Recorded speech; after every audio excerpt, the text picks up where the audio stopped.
Hi students, जय श्री राम सभी को। स्टूडेंट्स, आज की वीडियो काफ़ी ज़्यादा यूनिक होने वाली है क्योंकि आज की वीडियो में हम डिस्कस करेंगे स्पीकिंग के होल मॉड्यूल के बारे में। सबसे पहले हम डिस्कस करेंगे रीड अलाउड के बारे में कि रीड अलाउड में फुल कैसे करके आना है हमें, और अगर हम वन लाइन करके आते हैं तो कैसे करके आना है, कितने वर्ड्स हमें बोल के आना है, स्कोरिंग कैसे काउंट होगी, सभी चीज़ों के बारे में आज डिस्कस होगा। साथ में रिपीट सेंटेंस के बारे में भी आज डिस्कस होगा कि रिपीट सेंटेंस में आपको फिलर लगाना चाहिए या फिर नहीं लगाना चाहिए। अगर आप लगाते हो तो आपके कितने मार्क्स आएंगे और कितना कंटेंट आपको मिनिमम जो है वो कैच करके आना है एग्जाम में। डिस्क्राइब इमेज, रिटन लेक्चर दोनों के बारे में आज डिस्कस होगा कि कौन सा बेस्ट टेम्पलेट है जो आपके मार्क्स हैं वो रियल एग्जाम में 90 में से 90 आएंगे। और वीडियो के लास्ट में आपको एक टिप बताई जाएगी जिससे कि आपकी जो स्पीकिंग है वो काफ़ी ज़्यादा इंप्रूव हो जाएगी। जो भी हमारे टेम्पलेट्स रहेंगे, जितने भी हमारे टेम्पलेट्स हैं, सभी के सभी प्रूवन टेम्पलेट्स हैं जिनको कि रियल एग्जाम में परफॉर्म किया जा चुका है, पियर्सन के मॉक टेस्ट में परफॉर्म किया जा चुका है। और जो हमारे स्टूडेंट्स हैं जिन्होंने कि 15 डेज़ के जो हमारे क्रैश कोर्स चलते हैं वो जिन्होंने ज्वाइन किए हैं, जो एग्ज़ाम दे के आ रहे हैं, उनके जो मार्क्स हैं स्पीकिंग में 75+ सभी स्टूडेंट्स के मार्क्स आ रहे हैं। और जो ओवरऑल उनका स्कोर है वो भी जो है उनका 70+ आ रहा है। और वो एग्जाम में परफॉर्म क्या करके आते हैं, रीड अलाउड में वन लाइन स्ट्रेटेजी परफॉर्म करके आते हैं, और डिस्क्राइब इमेज, रिटन लेक्चर में जो हमने टेम्पलेट्स आपको प्रोवाइड करेंगे अभी हम,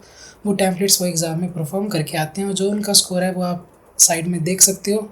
देखो, जो यूट्यूब है उस पर आपको काफ़ी कुछ देखने को मिल जाएगा, काफ़ी टेम्पलेट्स आपको बेस्ट देखने को मिल जाएंगे, बट ऑनलाइन क्लासेस ज्वाइन करने का फ़ायदा क्या है, एक उसका रीज़न है। क्या रीज़न है उसका, जैसे रीड अलाउड आप कर रहे हो आपको पता नहीं लगेगा कि आपको कहाँ पे आपको पोजेस रखने थे, कैसे आपको स्पीक करना था, आपका स्कोर 50 क्यों आ रहा है, वो 60 कैसे जाएगा या फिर वो 70 कैसे जाएगा। यूट्यूब से आप सारा कुछ सीख लोगे कि ये बेस्ट टेम्पलेट है, ये ऐसे है, बट आपको अपनी मिस्टेक्स नहीं पता लगेंगी। उसके लिए हमें गाइडेंस की ज़रूरत होती है। ठीक है, जो स्टूडेंट्स अफोर्ड कर सकते हैं, 15 डेज़ की क्लासेस ज़्यादा प्राइस नहीं है, फर्स्ट 20 स्टूडेंट्स के लिए उसके लिए डिस्काउंट है। जो एक्चुअल प्राइस है 15 डेज़ क्लासेस का वो सिर्फ 5000 रुपीज़ है, बट फर्स्ट 20 स्टूडेंट्स के लिए वो रहेगा हमारा 4500 रुपीज़। तो जिसको भी स्टूडेंट को ज्वाइन करना है वो व्हाट्सएप पे कॉन्टैक्ट करें। जैसे कि अभी आपको सिर्फ एक वीडियो से स्पीकिंग का सभी के सभी टेम्पलेट्स जो हैं, सभी चीज़ों के बारे में आपको पता चल जाएगा। वैसे ही अगर आप रीडिंग में भी चाहते हो कि सभी टॉपिक्स उसमें कवर किए जाएं, कैसे रीडिंग राइटिंग सॉल्व करनी है, कैसे मल्टीपल चॉइस, कैसे रीऑर्डर, कैसे रीडिंग फिलिंग द ब्लैंक्स, कैसे मल्टीपल चॉइस सिंगल क्वेश्चंस, तो उसके लिए आपको क्या करना है, सिर्फ चैनल को सब्सक्राइब करना है और वीडियो को लाइक करना है और एक प्यारा सा कमेंट करना है। नेक्स्ट वीडियो जो होगी आपकी रीडिंग के टास्क के ऊपर होगी। सो चलिए आज की वीडियो में हम स्टार्ट करते हैं। सबसे पहले हम रीड अलाउड निकालते हैं। सो जैसे कि हमारे पास ये वाला रीड अलाउड है, बहुत सारे स्टूडेंट क्या करते हैं, उनको पहले पता ही नहीं है कि हमें पोजेस रखने कहाँ पे हैं। वो क्या करेंगे, सीधा रीड करते जाएंगे, या फिर जो उनको टाइम मिला है वो उनको टाइम का यूज़ करना नहीं आता कि हमें टाइम का यूज़ कैसे करना है। सबसे पहले आपको करना क्या है, जैसे ही हमारा स्टार्ट हुआ आपको रीड करना है। सिर्फ इतना रीड करने से आपको इतना पता चल जाएगा कि कौन से ऐसे वर्ड्स हैं जो आप क्लियर नहीं बोल रहे हो और उनको आपको स्किप करना है। ये चीज़ आपकी प्रैक्टिस होनी चाहिए, क्योंकि अगर हम गलत प्रोनाउंस करेंगे तो आपका जो स्कोर है एग्जाम में नहीं आएगा। काफ़ी स्टूडेंट कैसे करते हैं, देखो, history is selective, but history books tell us about the past is not everything what happen, but what historians have selected they cannot put in everything. Choices have to be made. Choices must similarly be made about which aspect of the past should be formally to the next generation in the shape of school history lessons. काफ़ी student ऐसे करते हैं, वो गलती क्या करते हैं, जैसे कि उन्होंने ये सिमिलरली, ये उनको बोलना नहीं आ रहा, पहले उन्होंने बोल दिया सिमिलर, फिर उन्हें ध्यान आया कि नहीं मैंने वर्ड गलत बोल दिया, तो वो क्या करेंगे, वर्ड्स को करेक्ट करेंगे दोबारा से, चॉइसेस मस्ट सिमिलरली बोलेंगे दोबारा से। ऐसे करने से आपका स्कोर जो है वो डाउन जाएगा। सो ऐसी मिस्टेक्स आप में से किसी को भी नहीं करनी है। और आपको जिसने भी गाइड किया हो या जहाँ से भी आपने पहले क्लासेस ली हो, अगर आपको ये बताया गया हो कि स्पीड का मतलब फ्लुएंसी होती है, तो आप सभी ये माइंड से निकाल दें कि स्पीड का मतलब फ्लुएंसी नहीं होती। कि अगर हम स्पीड में करके आएंगे तो हमारा स्कोर आएगा रीड अलाउड में, अगर हम स्पीड में नहीं करके आते हैं तो हमारा स्कोर नहीं आता है। ऐसा बिल्कुल भी नहीं है। फ्लुएंसी का मतलब क्या होता है कि स्टार्टिंग से लेके एंडिंग तक आपकी कांस्टेंट स्पीड होनी चाहिए, कांस्टेंट आपके पोजेस होने चाहिए। ऐसा नहीं है कि कहीं पे आप ज़्यादा देर रुक रहे हो, कहीं पे आप बिल्कुल थोड़ा सा रुके और आगे चल गए, ऐसा आपको नहीं करना है। पोजेस चाहे आप कितने मर्जी वर्ड्स के बाद रखो, आपका फ्लुएंसी पे कोई इफेक्ट नहीं पड़ेगा पोजेस से। आपको करना क्या है, जितना आप बोल सकते हो आपको क्लियर बोल के आना है।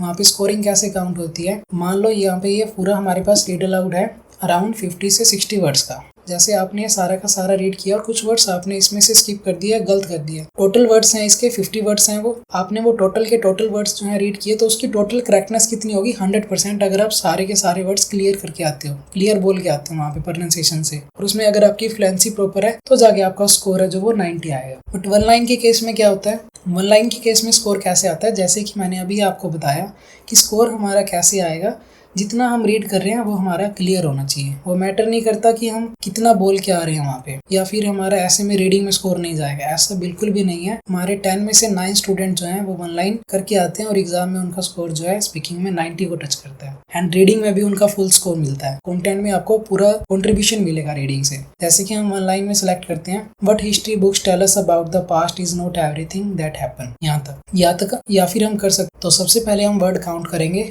1 2 3 4 5 6 7 8 9 10 11।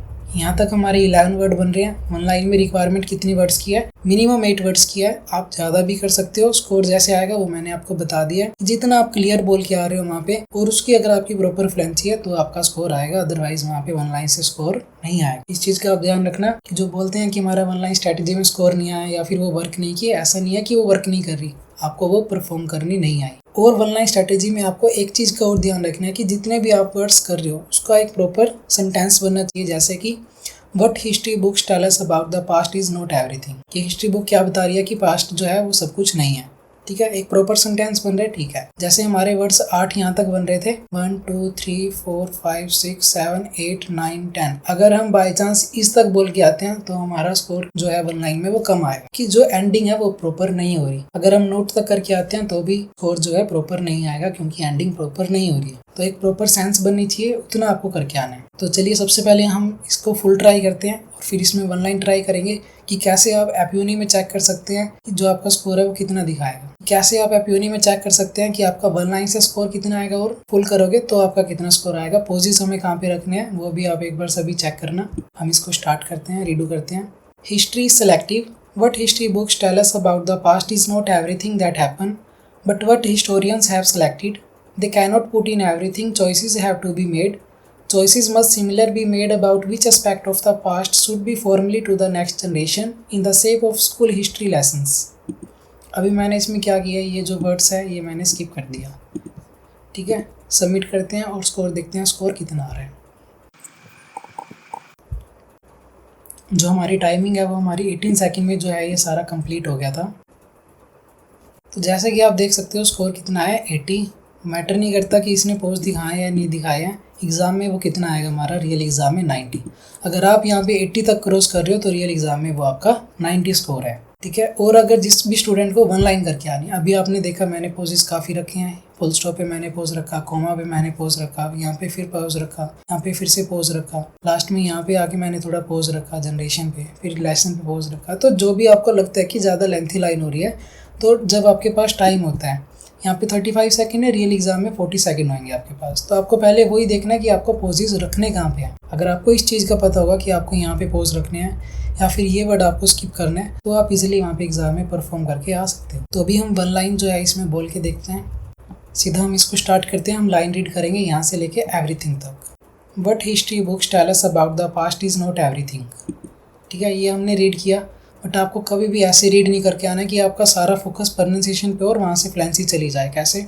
What history books tell us about the past is not everything, ऐसे में आपकी जो वर्ड्स हैं वो सारे ग्रीन आ जाएंगे। ठीक है, बट जो फ्लुएंसी है वो नहीं बन रही। जो हमारी स्पीकिंग है वो सारी की सारी बेस है फ्लुएंसी के ऊपर, ना कि कंटेंट के ऊपर।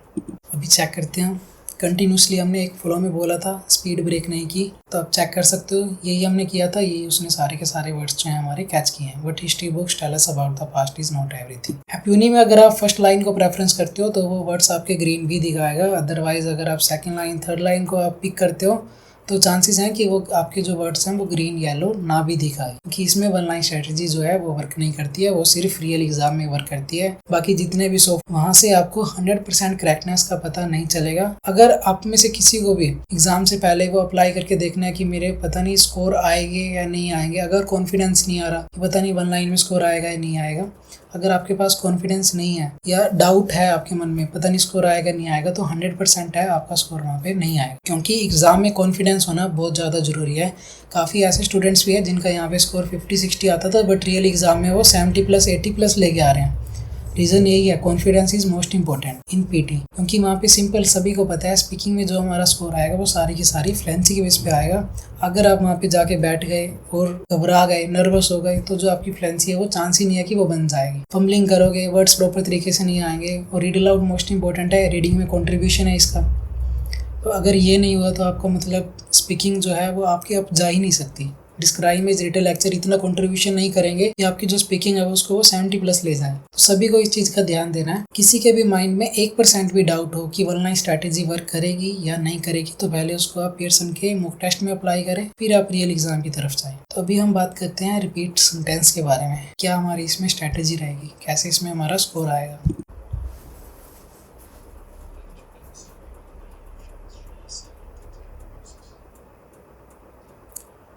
After considering all the options, and it is very important,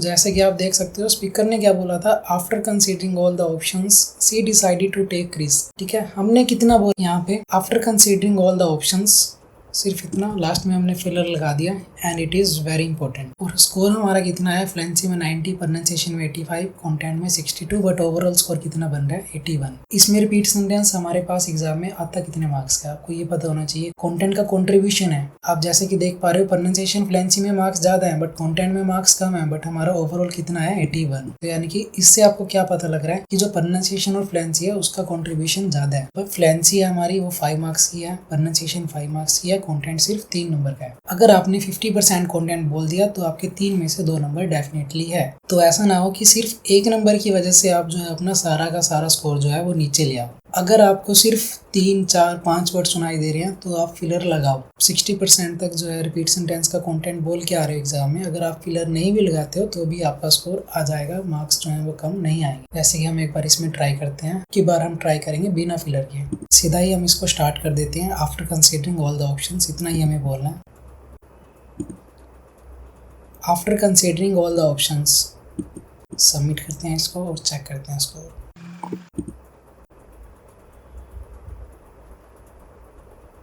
जैसे कि आप इसमें भी देख सकते हो फ्लुएंसी जो है वो 90 है, प्रोनाउंसिएशन 83 है, कंटेंट में 62 है, बट ओवरऑल स्कोर 80 है। यानी कि अगर हम फिलर लगाते हैं या फिर नहीं लगाते हैं तो स्कोर में हमें ज़्यादा डिफरेंस देखने को नहीं मिलता। वो सिर्फ हमें कब लगाना है, जब आपके पास 50% या उससे कम आपके पास कंटेंट है तो आपका फिलर का यूज़ करना है, क्योंकि सिर्फ 3 या 4 वर्ड से फ्लुएंसी आपकी नहीं आएगी, इसलिए हम फिलर लगा रहे हैं। अभी हम बात करते हैं डिस्क्राइब इमेज एंड रिटल लेक्चर के टेम्पलेट के बारे में। तो जैसे कि आप सभी देख सकते हो, जैसे कि अभी मैंने आपको बताया कि जो हमारा स्पीकिंग का स्कोर है वो किसके बेस पे है, फ्लुएंसी के बेस पे। तो आपको सभी को माइंड में सेट हो जाना चाहिए कि जो हमारा डिस्क्राइब इमेज है उसका कंट्रीब्यूशन कहीं पे नहीं होता है, यानी कि उसका सारा का सारा टोटल कंट्रीब्यूशन हमारा स्पीकिंग में होएगा। यानी कि उसका मतलब क्या निकल के आता है कि हमारा जो कंटेंट है डिस्क्राइब इमेज में वो इम्पोर्टेंट नहीं है। जो भी हमारा स्कोर आएगा वो सारा का सारा फ्लुएंसी के बेस पे आएगा। तो कंटेंट के पीछे ना भाग के आपको भागना है फ्लुएंसी के पीछे। कंटेंट में चाहे हमारा यहाँ पे 30 आए, 40 आए, 50 आए, नो मैटर, बट वो रियल एग्जाम में 90 स्कोर है। स्टूडेंट्स जो हैं परफॉर्म करके आ रहे हैं, उनका स्कोर आ रहा है, तभी आपको ये टेम्पलेट बता रहे हैं। तो चलिए हम उस टेम्पलेट से एक बार हम स्टार्ट करते हैं। टेम्पलेट जो है हमारा ये आप साइड में देख सकते हैं। चलिए हम एक बार इसको अब स्टार्ट करते हैं। Food waste was the main topic of the image. Food and drink was on the left side, manufacture and waste was on the right side, distribution and detail was also discuss, 3 and 4 was also mentioned, 5 and 6 was also given, blue, black and red color, highest and lowest number, maximum and minimum trend. To conclude, the image was very informative.